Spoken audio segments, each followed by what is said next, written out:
Сыйлықты мен қабылдағым келеді, алғым келеді, бірақ маған жолдасым сыйлық сыйламайды.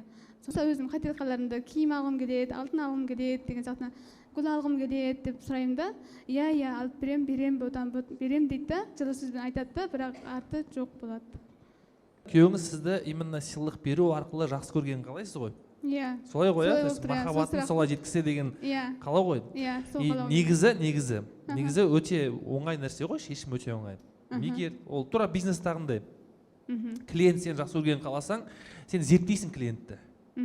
Оған не ұнайды, не ұнамайды, құндылықтары қандай, арманы қандай, мақсаты қандай.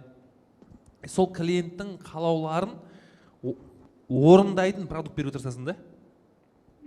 Орындайтын өнім беруге тырысасың. Сол қалауларына, оның құндылықтарына сай өнім берсең, клиент супер риза болады, сені өте жақсы көріп қалады.